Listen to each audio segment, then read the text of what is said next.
আসসালামু আলাইকুম, সবাইকে শুভেচ্ছা জানাচ্ছি। মাসুম মাহবুব দেখছেন ওপেন দাস ইউটিউব চ্যানেল এবং মাসুম মাহবুব ফেসবুক পেজ। মেহেরপুর থেকে সোহেল, জি ভাই ধন্যবাদ আপনার কমেন্টের জন্য। মোহাম্মদ উকিল উদ্দিন বাংলাদেশ সচিবালয় থেকে দেখছেন, আপনার জন্য ভালোবাসা ভাই। মালদা থেকে জিয়াউল হক নাকি জিয়াউল দেখছেন।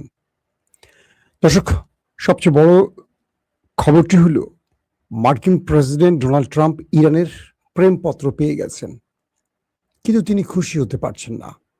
কেন?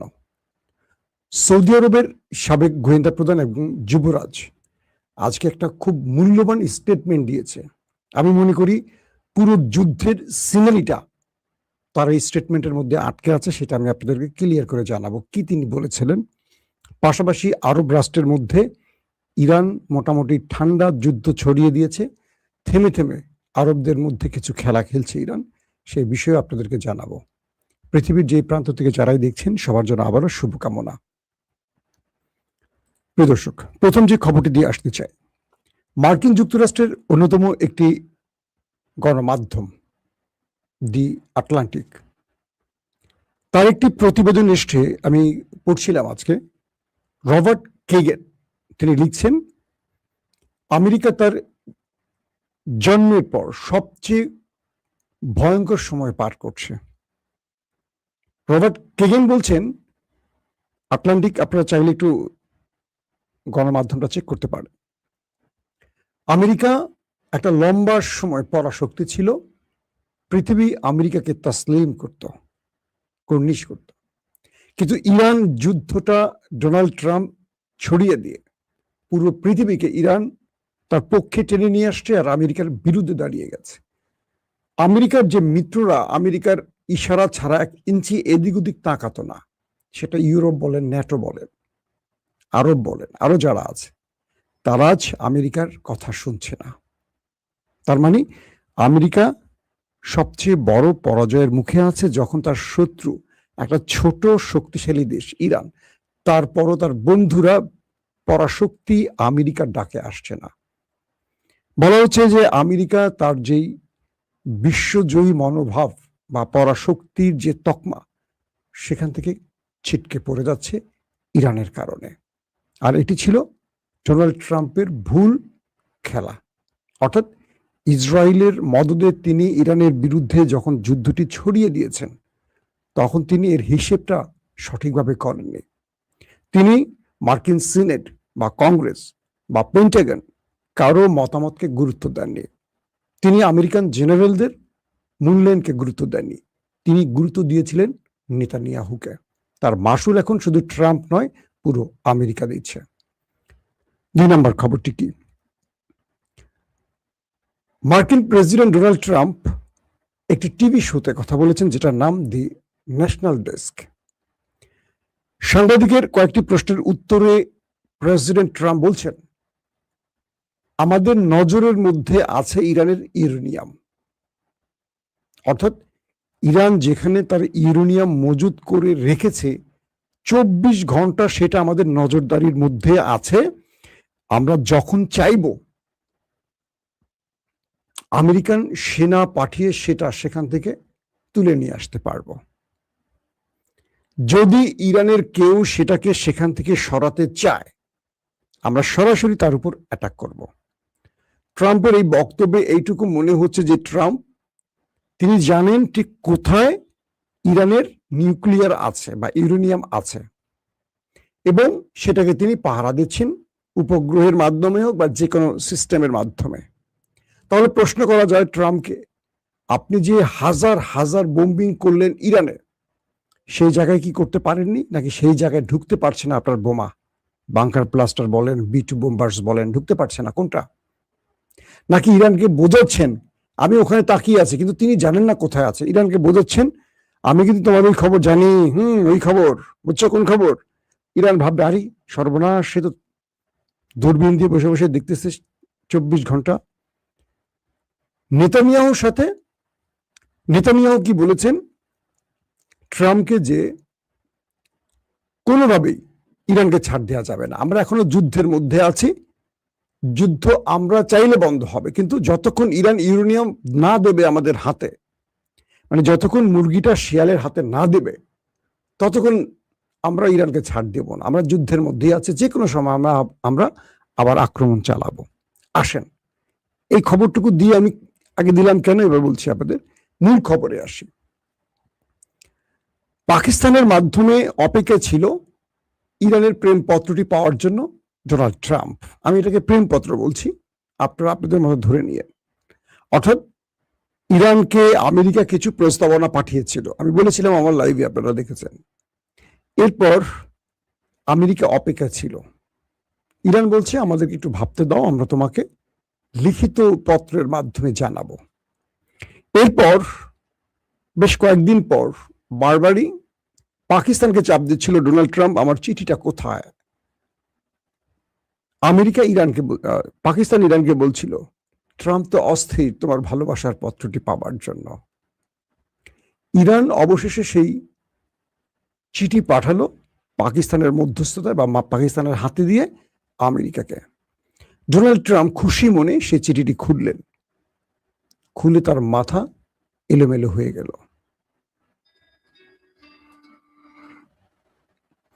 কারণ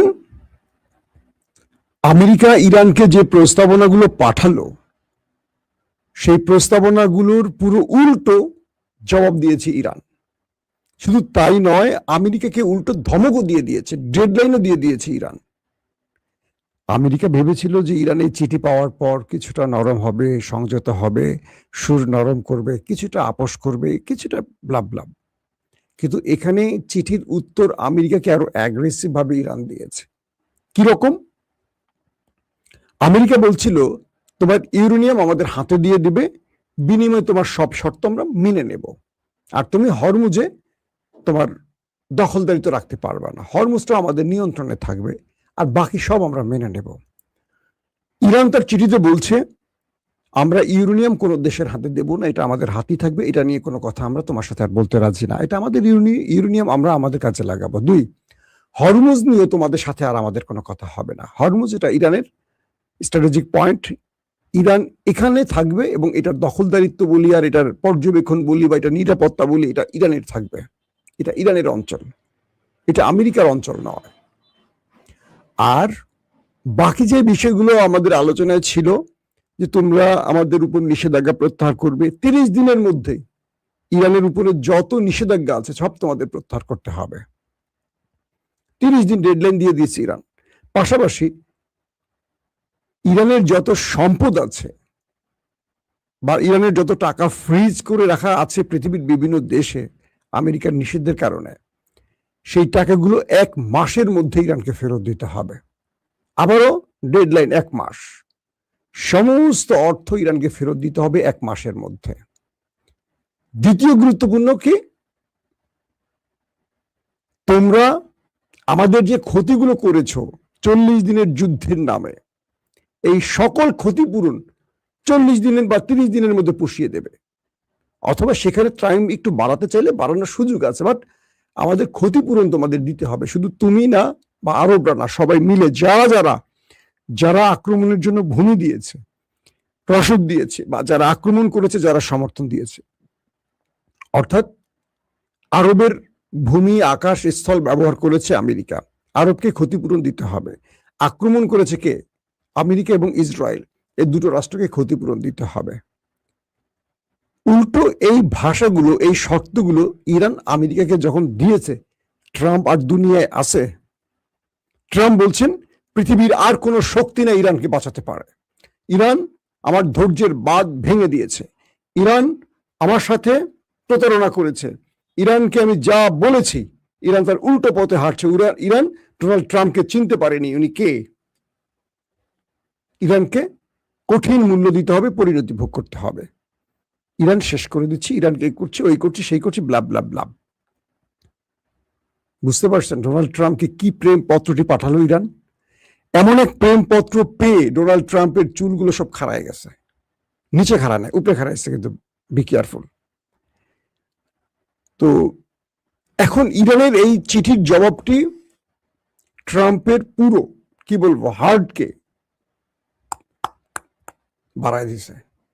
ইরান বলছে তোমার সাথে আমি কোনোভাবে ইউরেনিয়াম নিয়ে কথা বলবো না, এটা আমার সম্পদ, আমি আমার কাজে ব্যয় করবো, শুধু এটুকু বলছি, আমি বোমা বানাচ্ছি না, তুমি শান্তিতে ঘুমাও। আর হরমুজ প্রণালী নিয়ে তুমি কোনো কথা বলবা না, এটা আমাদের অঞ্চল, এখানে আমরা টোল নিচ্ছি, টোল নেব, পৃথিবীর সব দেশ যা করে আমরাও তাই করব। এর মধ্যে ইন্টারেস্টিং ব্যাপার, আমেরিকা এবং বাহরাইন হরমুজ প্রণালীতে যাতে ইরান টোল আদায় করতে না পারে এই জন্য জাতিসংঘে এটার একটা খসড়া পাঠাই দিচ্ছে, যেন জাতিসংঘ ইরানকে হরমুজ প্রণালী থেকে টোল নিতে নিষেধ করে, বা একটা আইন বা জাতিসংঘের যে নিয়ম, জাতিসংঘের রাষ্ট্রগুলোকে যে নিয়ম ফলো করতে হয়। রাশিয়া কি বলছে জানেন? ওকে আমেরিকা, তুমি জাতিসংঘে যাও, জাতিসংঘ থেকে ইরানের বিরুদ্ধে তুমি নিষেধাজ্ঞা আনতে চাও, আমি সেখানে ভেটো দেব। যেহেতু রাশিয়া চীনের ভেটো পাওয়ার আছে, অতীতে পৃথিবীর সব দেশ ইসরায়েল কি বলে প্যালেস্টাইনের পক্ষে দাঁড়ালেও হাতে গোনা দু একটি রাষ্ট্র ভেটো দিত, এর মধ্যে আমেরিকা একটি, যে কারণে ফিলিস্তিন স্বাধীন হতে পারেনি। এখন সেম খেলাটি খেলছে রাশিয়া আর চীন। বলছে আমেরিকা, বাহরাইন, তোমরা জাতিসংঘে যাও, ইরানের বিরুদ্ধে তোমরা বিল উত্থাপন করো, বিচার দাও, নালিশ জানাও, কিন্তু জাতিসংঘে আমি তো আছি, আমি তো ভেটো পাওয়ার, একটি ভেটো রাষ্ট্র ভেটো দিলে সব খেলা শেষ। রাশিয়া বলে দিচ্ছে আমরা ভেটো দেব, তার মানে খেলা আরো জমে উঠছে। হরমুজ প্রণালী কোনোভাবেই ইরান ছাড়বে না, ঘোষণা দিয়েছে যে এটা আমরা ছাড়বো না। হরমুজ প্রণালী ইরানের জন্য এতটা গুরুত্বপূর্ণ স্ট্র্যাটেজিক পয়েন্ট যে এখান থেকে চাইলে প্রতি বছর তারা কয়েক শত বিলিয়ন মার্কিন ডলার আয় করবে, যেটা পুরো ইরানের অর্থনীতিকে ঘুরিয়ে দেবে। ইরান যে 40-45 বছর নিষেধাজ্ঞার মধ্যে ছিল, সেই ইরানকে রাতারাতি পাল্টে দিতে পারবে হরমুজ প্রণালী। পাশাপাশি ইরান আবার যোগ করছে যে আমাদের হরমুজ প্রণালীর নিচ দিয়ে পৃথিবীর গুরুত্বপূর্ণ 7টি সাবমেরিন কেবল যে গেছে, এটার জন্য এই প্রতিষ্ঠানগুলোকে আমাদের টোল দিতে হবে, টাকা দিতে হবে। তুমি আমার জল সীমার মধ্য দিয়ে তুমি নিয়ে ব্যবসা করবা, ট্রিলিয়ন ডলার আয় করবা, আমাকে টাকা দিবা না, এটা হতে পারে না। ইরান সেখানেও টোল আদার ঘোষণা দিয়ে বসছে, অথবা বলছে ইরান আমরা কেটে দিব, অথবা সেগুলো মেনটেন্যান্সের দায়িত্ব আমাদেরকে দিবা, ইরানকে দিবা, ইরান এগুলো মেনটেন্যান্স করবে, বিনিময়ে তুমি ইরানকে মোটা মোটা টাকা দিবা। ইরান ব্যবসা বুঝে গেছে, এক যুদ্ধ আমেরিকা ইরানের চোখ খুলে দিয়েছে, এবং ইরান এখান থেকে তার সারা জীবনের হারানো অর্থগুলো এখন টান দেবে। মানে আমেরিকা, ট্রাম্প নেতানিয়াহুর ফাঁদে পড়ে বোঝে নাই, আর নেতানিয়াহু তো শুধু যুদ্ধবাজ ব্যক্তি, বোঝেন নাই যে এই যুদ্ধটায় ইরান কি করতে পারে। যদি ইরান হেরে যেত, ইরান কিন্তু অনেক আগেই বর্ষতা স্বীকার করে, সমঝোতা স্বীকার করে বেরিয়ে আসতো। তার মানে যুদ্ধে জিতছে কে, যে শর্ত দিচ্ছে, তাই তো, আর তো কিছু বলা লাগে না। এই মুহূর্তে শর্তগুলো দিচ্ছে কে? ইরান, আমেরিকা না। আমেরিকা শুধু চিঠির অপেক্ষায় থাকে। দর্শক, তো এমন একটি পজিশন ইরান কখনো হাতছাড়া করবে না, হরমুজের মতো পজিশন, এটিকে কোনোভাবেই আমেরিকা আর দখলে নিতে পারবে না। ইরান এটার জন্য যা করার করছে। এই পয়েন্টটিকে তার হাতে রাখার জন্য ইন্টারেস্টিং ব্যাপার হলো যে আরব, মানে সৌদি আরবের, কাতার, কুয়েত এবং আরব আমিরাত, এই 3টি দেশে গত কয়েকবার ইরান হামলা করেছে। যদিও ইরান বলছে না আমি হামলা করছি, ইরান বলছে আমি আমার শত্রুদের সাথে কারা কারা আমার প্রতিবেশীরা সম্পর্ক রাখছে আর ইরানের বিরুদ্ধে ষড়যন্ত্র করছে তাদের আমি দেখতে পাচ্ছি। আরব আমিরাতে সফল কিছু অ্যাটাক হয়েছে, আরব আমিরাত বলছে যে আমরা এগুলো ইন্টারসেপ্ট করেছি, কিন্তু সব ইন্টারসেপ্ট করতে পারেনি। কাতারের মার্কিন পতাকাবাহী একটি মার্কিন মালিকানাধীন জাহাজে আক্রমণ হয়েছে দোহার খুব কাছ থেকে, 23 নটিক্যাল মাইল দূরে। বলা হচ্ছে কাতারের মানুষ যখন ঘুমাচ্ছে, হঠাৎ আকাশ কাঁপিয়ে ইরানের মিসাইল ড্রোন এসে সেই জাহাজটিতে হামলা করে। তবে ইরান এখানে খুব কৌশল নিচ্ছে, মুসলিম রাষ্ট্রগুলোতে যখন হিট করে তারা কিছু সিগনিফিকেন্ট কোড বা সতর্কবার্তা আগে দেয়, যাতে কোনো মুসলমান সেই দেশের মারা না যায়। এই যে কাতারে হিট হয়েছে, কাতারের পক্ষ থেকে বলা হয়েছে কোনো মানুষ আহত হয়নি, কিন্তু জাহাজে আগুন ধরে গেছে। কুয়েতেও সেম একইভাবে অ্যাটাক করা হয়েছে, কুয়েত বলছে আমরা ইন্টারসেপ্ট করেছি। অর্থাৎ ইরান জানিয়ে দিচ্ছে তোমরা আমেরিকা ইসরায়েলের সাথে যারাই প্রেম করবা, তোমাদের প্রেমের ছন্দ পতনের জন্য আমি আছি, তুমি প্রেম করো, আমার আপত্তি নেই, কিন্তু গালফ কান্ট্রি থেকে আমি আমেরিকাকে সরাবো। আমেরিকা হরমুজে পোদ্দারি করবে, আমেরিকাকে আমি টলারেট করবো না, সহ্য করবো না। তোমরা নতজানু পররাষ্ট্রনীতির লোক, তোমরা মাথা নিচু করা জাতি, তোমরা জুব্বাওয়ালারা ভিতরে পায়জামা ছাড়া চলো, বড় জুব্বা পরো, তাই তো? আমরা ইরান সেটা করব না। তোমরা আমাদেরকে বিশ্বাস রাখো, আমরা তোমাদের নিরাপত্তা দেব, আমরা ঢাল হয়ে তোমাদেরকে পাহারা দেব, কিন্তু তুমি আমার শত্রুকে ডেকে এনে আমার উপর হামলা করবে, এটা আমরা মানব না। এই জন্য প্রয়োজনে তোমাদেরকে মানচিত্র থেকে মুছে দেব। এটা হলো ইরান আরবের কাছে বার্তা। এই পরিস্থিতির মধ্যে সৌদি আরব বেশ চমৎকার কিছু খেলা খেলছে। এখন বলা যায় যে ইরান সৌদি আরবের এই খেলাটা আশা করছিল। এমনটা ভাবার দরকার নেই যে সৌদি আরবরা সব ইরানের সাথে বন্ধু না, সবাই চায় ইরান দুর্বল হোক, কিন্তু সত্যটাও তারা বোঝে ইরান দুর্বল হওয়ার চেয়ে ইসরায়েলকে শক্তিশালী করা ভয়ঙ্কর, এটাও আরব বোঝে, একমাত্র আরব আমিরাত ছাড়া। আজকে সৌদি আরবের সাবেক গোয়েন্দা প্রধান এবং যুবরাজ, সৌদি আরবের কোন যুবরাজরা রাষ্ট্রীয় কোন নীতি লঙ্ঘন করে বক্তব্য দেয় না, রাষ্ট্রের নীতি স্মরণ করে তারা বক্তব্য দেয়। তার নাম হলো প্রিন্স তুর্ক আল ফয়সাল। তিনি একটি দুর্দান্ত স্টেটমেন্ট দিয়েছেন। তিনি বলছেন যে ইরানের সাথে সৌদি আরবের যুদ্ধের যে পরিস্থিতি ইসরায়েল তৈরি করছে, বা ইসরায়েল যেভাবে এই আরবের সাথে ইরানের যুদ্ধ বাঁধাবার ষড়যন্ত্র করছে, যদি এটা সফল হয় তাহলে হাজার নয় লক্ষ লক্ষ আমাদের সন্তানরা প্রাণ হারাবে।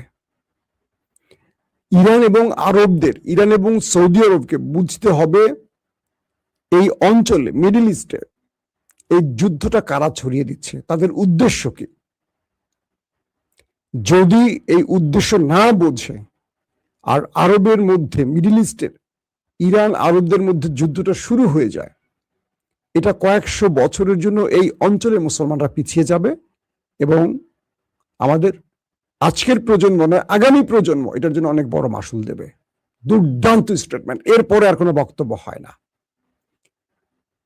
যুবরাজ প্রিন্স তুর্ক আল ফয়সাল যে কথাটি বললেন, আপনারা আরবের গুরুত্বপূর্ণ গণমাধ্যম চেক করে দেখে নিতে পারেন।